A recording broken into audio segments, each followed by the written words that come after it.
Merci Christine Lavarde. Merci beaucoup de nous accompagner pendant cette première demi-heure. Vous êtes élu des Hauts-de-Seine, membre du groupe Les Républicains. Vous avez auditionné hier Bruno Le Maire sur la dégradation des finances publiques. On va évidemment longuement y revenir. Mais d'abord, on l'a vu dans le journal, on connaît, ça y est, le contenu du rapport d'Éric Woerth sur la décentralisation. 51 propositions, dont beaucoup d'ailleurs issues des travaux du Sénat. Parmi lesquelles, le retour du cumul des mandats. Député-maire, sénateur-maire. Vous applaudissez ?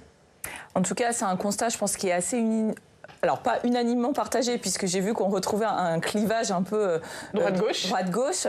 En tout cas, c'est un constat que moi je peux faire. Donc, je suis arrivée dans cet hémicycle en 2017, au premier moment justement où l'interdiction du cumul des mandats s'appliquait au Sénat. Et moi, je peux constater qu'en étant toujours élu local, très proche de l'exécutif, je peux facilement porter des dossiers du quotidien, avoir des expériences qui permettent ensuite d'alimenter mon travail de parlementaire. Et pour moi, cette proximité entre l'échelon local et l'échelon national est extrêmement importante. Alors effectivement, j'entends qu'au moment où on a fait passer cette loi, peut-être il y avait eu des dérives du système avec des cumuls qui faisaient que les personnes n'étaient présentes ni à l'un ni à l'autre.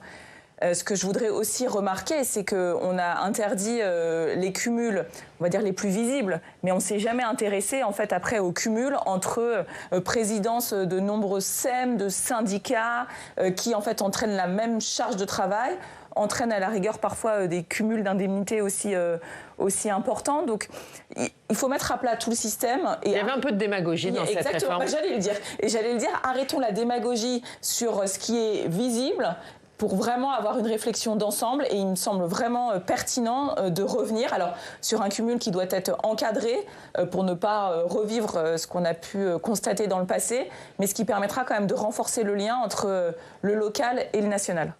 Éric Woerth, il prône également le retour du conseiller territorial qui avait été mis en place sous Nicolas Sarkozy, supprimé par François Hollande.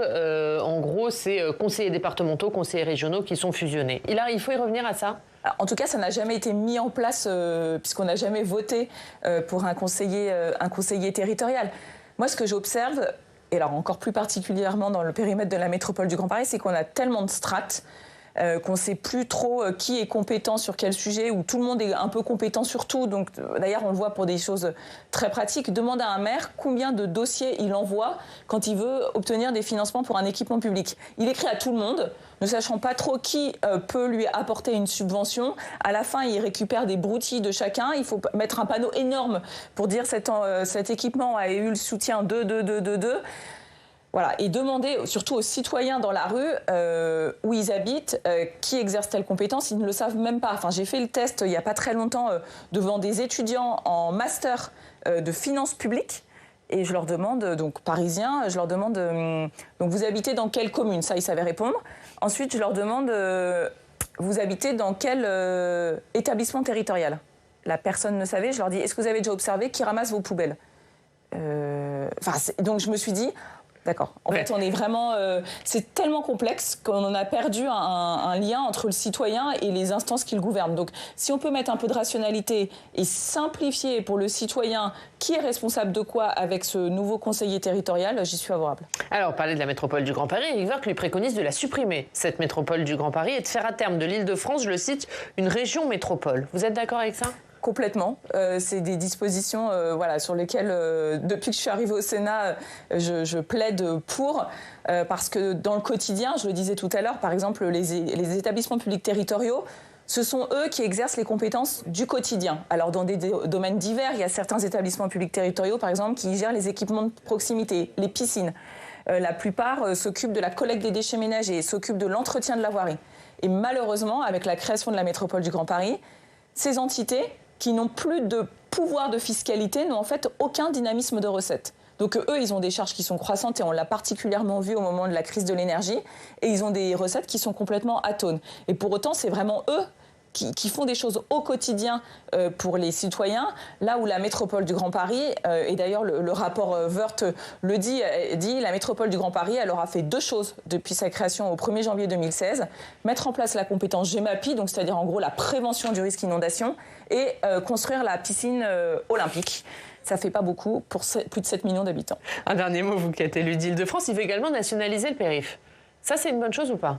Et bien alors là, c'est pareil, le périphérique, et c'est la même chose au moment où la métropole du Grand Paris a décidé de créer la zone à faible émission et donc d'interdire la circulation des voitures en suivant les pas de la ville de Paris. Mais en fait, quand on dit ça ou quand on nationalise le périphérique, on réfléchit, enfin Paris, Madame Hidalgo réfléchit dans son petit périmètre elle, où effectivement il y a des transports en commun denses, donc on peut se déplacer partout dans Paris sans utiliser son véhicule. Malheureusement, quand on habite dans les Yvelines et qu'on a besoin d'aller dans le Val-de-Marne ou en Seine-et-Marne pour une raison X ou Y, à un moment on a bien besoin de traverser Paris ou de passer par le périphérique. Et c'est la même chose si on vient de Bretagne et qu'on veut aller en Alsace, sauf à faire un très très grand détour. Donc le périphérique, c'est pas un objet de la ville de Paris, c'est un objet de contournement. Et donc si on commence à donner le périphérique à Paris, que fait-on demain de toutes les autres voies de contournement aussi en France ?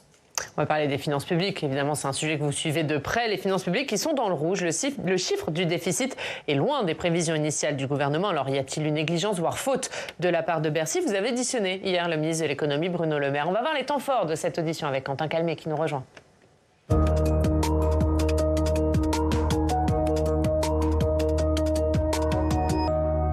Bonjour Quentin. Bonjour Oriane, bonjour Christine Lagarde. Quentin, cette audition de Bruno Le Maire, elle a duré plus de 2h30. Ouais. Une audition qui s'est tendue d'ailleurs à plusieurs reprises. Exactement.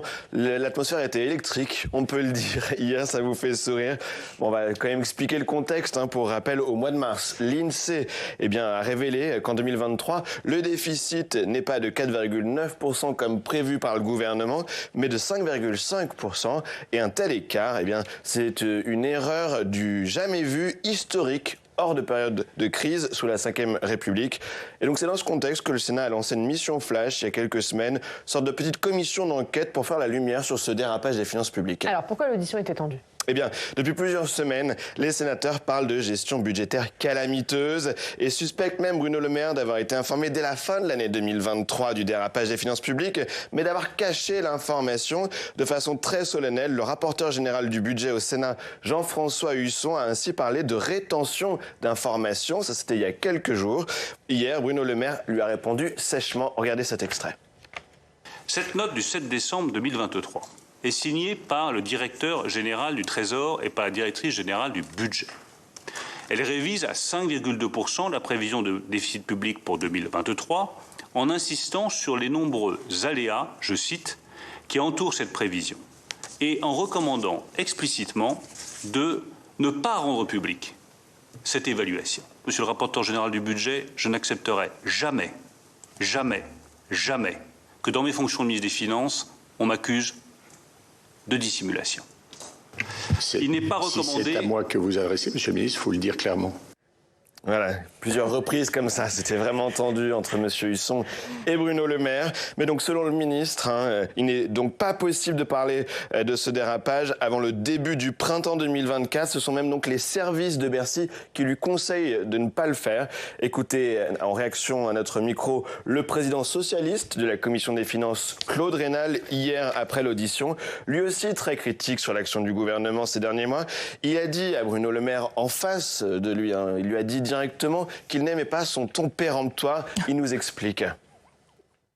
Alors, le ton péremptoire, je crois que ça aussi, bon, il a essayé de s'en défendre, mais je crois que tous les Français connaissent ce ton péremptoire et cette façon, finalement, d'asséner des vérités absolues, non contestables, quand ensuite on est contesté par les faits, ça pose une difficulté.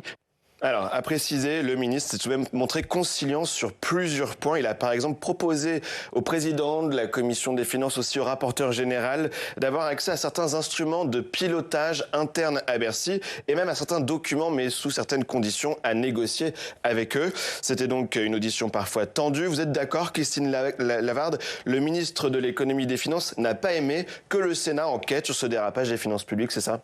En tout cas, on a eu 2 auditions très intéressantes cette semaine. Thomas Cazenave, mardi soir, ministre et du Budget, Bruno Le Maire, jeudi matin d'ailleurs, qui a fait un séjour, je crois qu'il avait rarement été aussi long au Sénat depuis 7 ans.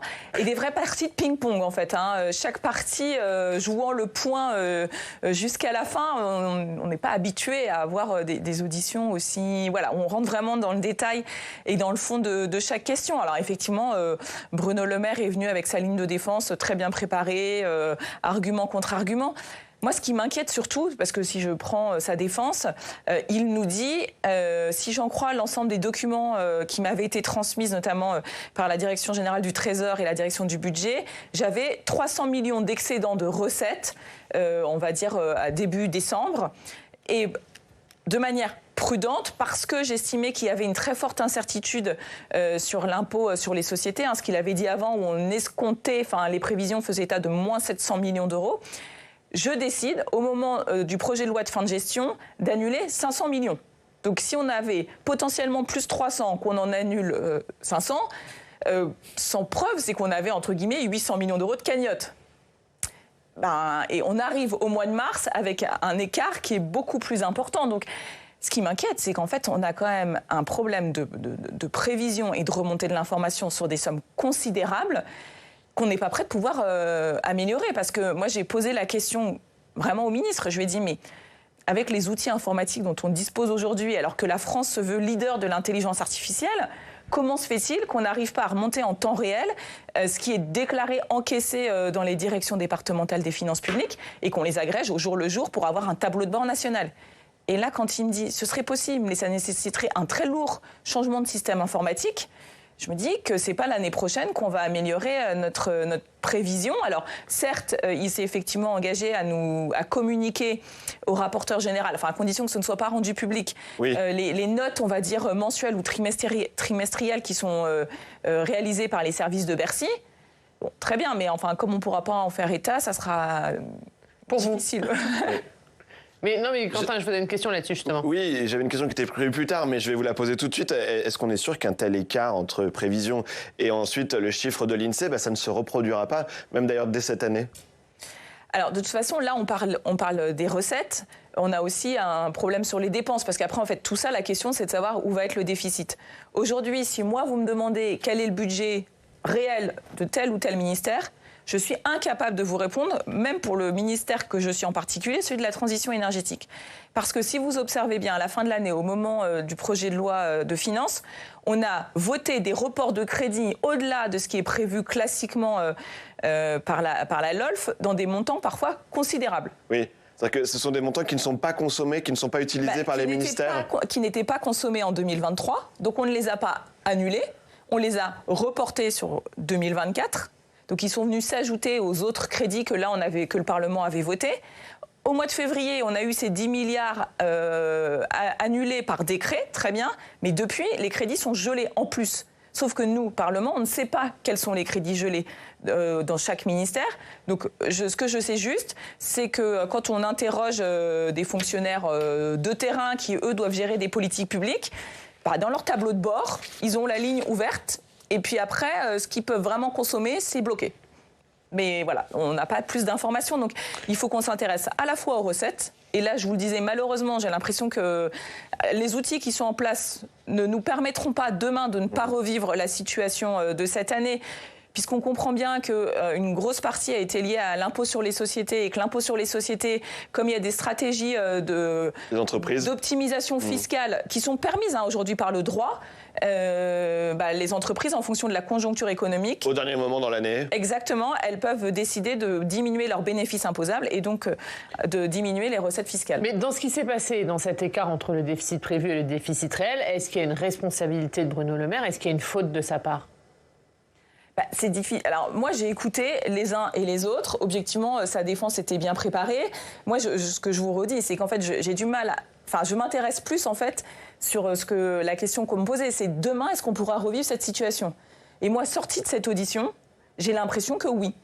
Parce que quand bien même on partage mieux l'information entre le gouvernement et les commissions des finances, à partir du moment où on n'a pas un outil de remontée d'information, et c'est d'ailleurs ce que des économistes ont dit, des économistes, macroéconomistes ont dit devant la commission des finances, ils ont dit il est très difficile d'avoir une vision exacte des recettes. Donc, sauf à faire un effort très significatif sur la dépense et de se dire que les recettes, on les prévoit forcément beaucoup plus basses, à la rigueur ce que font les collectivités locales, et donc, à la fin de l'année, on pourra se trouver avec des bonnes nouvelles, un excédent budgétaire qui pourrait nous permettre de commencer à rembourser notre dette. Voilà peut-être la ligne politique qu'il faut adopter. Donc. Justement, peut-être un petit mot sur la dette, puisqu'on attend aujourd'hui la note de Standard & Poor's, la note de la France. Vous craignez une dégradation de cette note ? J'avoue que Fitch nous a maintenus. Ce que va faire Standard & Poor's, je ne sais pas. Enfin, de toute façon, ça pourrait être que plus mauvais si les marchés... Alors, certains disent que de toute façon, les marchés ont déjà anticipé la situation française et que ça ne va pas avoir d'impact sur les taux d'intérêt. Ça serait bien que ça n'en ait pas, puisque dès qu'en fait la note de la France est dégradée, derrière, c'est même les collectivités qui se mettent à emprunter plus cher et autres. Donc, dans le contexte actuel, ça serait dommage de venir se mettre encore 2 boulets de plus dans un contexte où l'investissement est quand même difficile à réaliser. Moi, j'avais une dernière question sur l'audition de Bruno Le Maire. On a vu que c'était donc très tendu cette semaine. Maintenant, les sénateurs ont fini, a priori, le cycle d'audition. Ils vont remettre un rapport avec des recommandations. Vous ne voulez pas du tout aller sur le dossier politique et cette question de la rétention d'informations que dénonce Jean-François Husson, avec un Parlement qui aurait pu, dès le mois de décembre, être informé de tous ces dérapages et qui ne l'a su que par la presse 3 mois plus tard. C'est pas quelque chose que vous allez dénoncer avec Jean-François Husson ?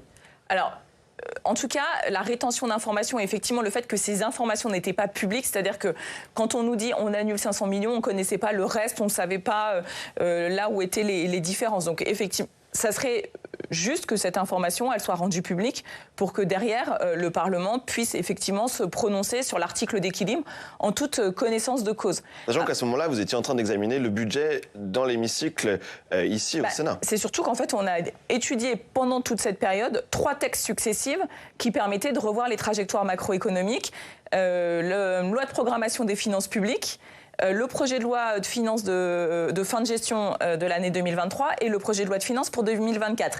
Et c'est vrai qu'à aucun moment, le gouvernement est venu nous dire...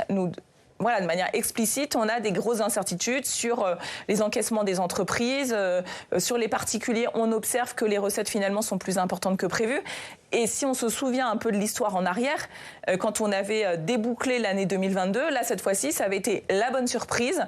La situation économique s'était améliorée, notamment par des rentrées fiscales meilleures que prévues. Donc, on voit bien que la question des recettes, elle est très importante pour l'atterrissage du déficit. Donc c'est la raison pour laquelle moi j'appelle l'État à faire comme les collectivités locales, preuve de beaucoup de prudence et de pessimisme pour toujours se retrouver avec une bonne surprise à la fin. Un mot sur les économies, puisque la Cour des comptes cette semaine propose de restreindre l'indemnisation des arrêts de travail par l'assurance maladie. Parmi les mesures possibles, il y a la non-indemnisation des arrêts de moins de 8 jours et l'augmentation à 7 jours du délai de carence. Est-ce que pour vous ce sont des pistes à suivre ? Ce qui est certain, c'est qu'aujourd'hui, quand on s'intéresse à la dépense publique, au déficit, si on ne touche pas la sphère sociale, on n'y arrivera jamais. La sphère sociale, c'est en gros 54% de la dépense. Et quand on regarde aussi plus précisément la constitution du déficit public de l'année dernière, les collectivités ont pesé pour 0,15 points dans le déficit. Bruno Le Maire l'a redit hier. Donc, j'entends, et d'ailleurs c'est la petite musique, on dit les collectivités locales, mais c'est pas là qu'on va trouver... C'est le chef de l'État dans l'Express. Exactement, mais c'est pas là qu'on va trouver des décisions à la hauteur de pouvoir venir diminuer le déficit. Il faut aller s'attaquer à la sphère sociale. Donc la Cour des comptes fait un certain nombre de préconisations. Il appartiendra au Parlement de s'en saisir. Ce ne serait pas une bombe sociale, une telle réduction ? Un tel coup de rabot sur l'assurance maladie ? Alors après, il faut aussi voir comment sont prises quand vous avez un salarié, vous pouvez très bien ne pas demander la subrogation de la sécurité sociale, mais de le payer pendant qu'il est malade. Et donc là, ça va aussi avoir une relation pour moi de confiance entre l'employeur et le salarié. C'est-à-dire le salarié qui est malade une fois en 5 ans, et donc effectivement, on voit bien qu'au téléphone, il a la grippe, et ben on peut décider de continuer à le rémunérer. Donc, de font la très grande majeure partie des entreprises aujourd'hui. Particuliers comme entreprise. Donc ça ne changera strictement rien pour le salarié. Après, vous avez la personne, l'employé, qui est absent très régulièrement, 1 jour, 2 jours. Peut-être que là, il y a des questions à se poser sur quand on est en maladie de longue durée, ça ne s'appliquera pas de la même manière. Donc voilà, sur le principe, moi ce que je dis, c'est que si on s'interdit de regarder la sphère sociale, on n'arrivera jamais à redresser les finances publiques. Merci Quentin, tout à l'heure. Oui, merci Oriane. Je reviens dans le club, on parlera des derniers événements de la campagne européenne à 8 jours du scrutin maintenant. Ce sera à suivre, vous avez tout suivi, les meetings, les débats, tout ça, on va en parler. D'abord, on voit l'actualité dans nos régions, on va au Puy-en-Velay où on retrouve Christophe Darne. Bonjour Christophe, merci beaucoup d'être avec nous, rédacteur en chef de l'Éveil de la Haute-Loire. Christophe, on va parler d'un texte, en tout cas d'un sujet que vous connaissez bien, Christine Lavarde, puisque vous étiez rapporteur d'un texte qui a été examiné hier au Sénat qui visait à mieux indemniser les dégâts sur les biens immobiliers causés par le retrait gonflement de l'argile, texte qui a été rejeté par le Sénat. C'est un phénomène, Christophe, qui touche 48% du territoire et qui touche également votre département. Et oui, parce qu'entre les épisodes de sécheresse et les pluies de ces dernières semaines, eh bien la Haute-Loire, elle n'échappe pas au problème de maisons fissurées.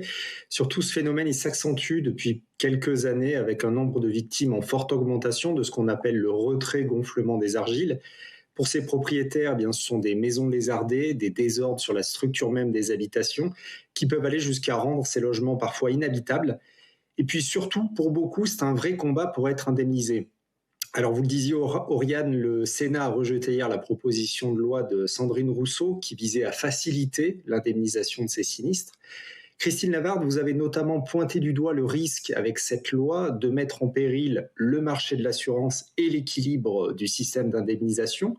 Aujourd'hui, vous plaidez pour une réforme qui soit plus générale du système de catastrophes naturelles. Est-ce que vous pouvez nous en dire plus et surtout ce qui pourrait changer avec cette proposition de loi pour les victimes de ces événements liés au changement climatique ?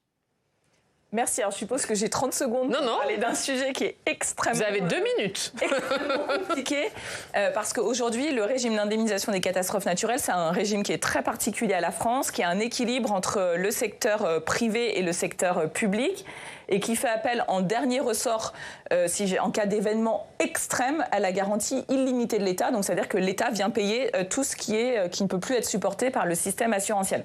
Aujourd'hui, l'État a été appelé une fois depuis que ce régime existe, au début de l'année 2000, pour couvrir les coûts de la sinistralité de 99, les fameuses tempêtes Lothar et Martin.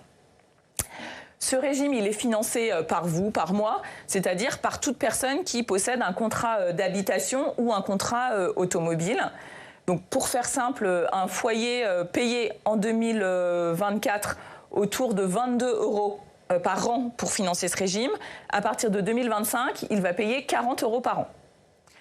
Avec une double composante. Une partie de cet argent va pour financer les risques, la sinistralité, et une autre partie vient financer les politiques de prévention.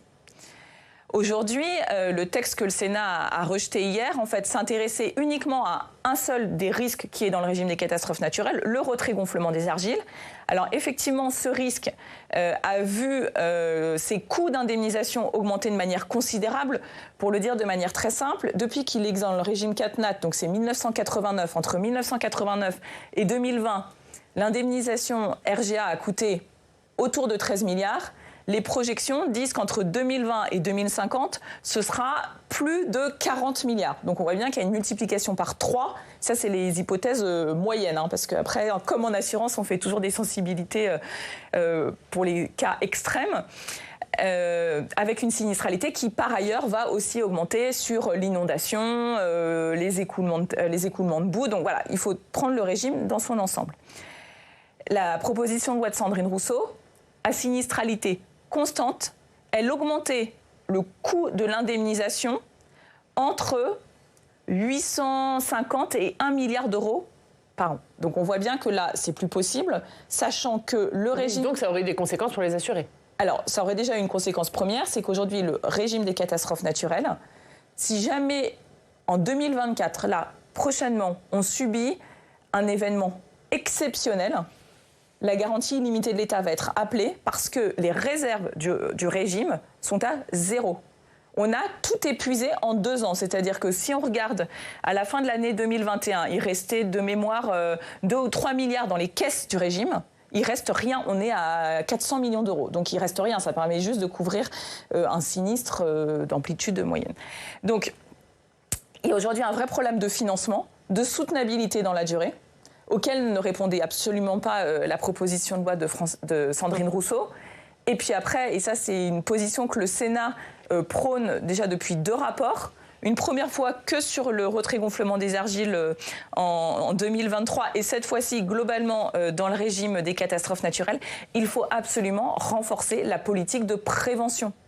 La politique de prévention, elle coûte souvent pas très cher et elle peut éviter d'avoir à indemniser de manière très élevée. Et parfois même sur des sujets très récents, le retrait gonflement des argiles, tout le monde se disait que pour les nouvelles constructions, il n'y aurait plus de problème puisque dans la loi Elan, on avait prévu un renforcement. Sauf que aujourd'hui, on constate que des maisons construites dans le cadre de la loi Elan sont déjà en train de se fissurer. Ça veut dire qu'il va falloir être beaucoup plus proactif dans les dispositions qu'on va prendre pour s'assurer que les fondations sont assez profondes pour ensuite permettre aux bâtiments d'être résilients sur le long terme. Merci beaucoup Christophe Darne d'avoir été avec nous. On va regarder la une de l'éveil de la Haute-Loire, la une qui est consacrée au secteur qui recrute. Quel secteur recrute? C'est à la une de votre journal. Merci beaucoup Christophe d'avoir été avec nous. Un dernier mot, Christine Lavarde, je voudrais vous faire réagir. Alors, vous êtes dans le groupe LR au Sénat, mais vous avez quitté le parti Les Républicains. C'est important pour le sujet qu'on va traiter, puisque l'Algérie a transmis officiellement une liste de biens restitués par la France. Et ce à quoi il y a eu un tweet des Républicains, les Républicains qui ont répondu « Message de service à l'Algérie, il faut tout reprendre, les biens et le mal, criminels, délinquants, clandestins au QTF ». Que pensez-vous de ce tweet? Non mais je pense que c'est scandaleux. Enfin, je veux dire, aujourd'hui, moi je me bats pour que le Rassemblement national ne soit pas au pouvoir en 2027. Je suis désolée, mais enfin ce tweet, c'est du même niveau que ce que dit le Rassemblement national ou ce que dit Reconquête. Et franchement, si on voulait torpiller encore plus la campagne que mène François-Xavier Bellamy, qui est une campagne intelligente, qui est une campagne pour essayer que la France puisse continuer à être représentée dans le groupe majoritaire au Parlement européen. Donc on a encore un petit peu de poids dans les décisions qui vont être prises, on s'y prendrait pas mieux. Donc, ça va lui coûter des voix pour vous? Enfin, j'espère que tout le monde... Alors, heureusement, la France entière ne vit pas sur Twitter. Mais franchement, comment est-ce qu'on peut écrire ça quand on se veut parti de gouvernement? Ils le sont plus avec un tweet comme ça? C'est pas un tweet digne d'un parti de gouvernement pour vous? J'espère que c'est un chargé de communication un peu trop zélé et que demain, il sera plus là. Vous demandez à Éric Ciotti, du coup, de quoi? De s'excuser, de revenir sur ce tweet, de s'expliquer? En fait, ce que je ne comprends même pas, c'est qu'il n'ait pas été supprimé immédiatement, parce que à peine il avait été publié que la plupart, j'ai des collègues qui, eux, sont encore au parti et qui ont fait un contre-tweet pour se désolidariser de cette campagne de communication. Donc, notamment Xavier Bertrand, d'ailleurs. Xavier Bertrand, Cédric Perrin. Donc je ne comprends même pas pourquoi il n'a pas été supprimé. Merci Christine Lavarde. Merci beaucoup d'avoir été notre invitée. Dans 20 minutes, on reviendra sur la campagne des Européennes. On parlera évidemment de cette campagne. On est maintenant à 9 jours du vote. Mais d'abord, on va parler d'un tout autre sujet. On va revenir sur la guerre en Ukraine avec Jean-François Colosimo qui nous rejoint.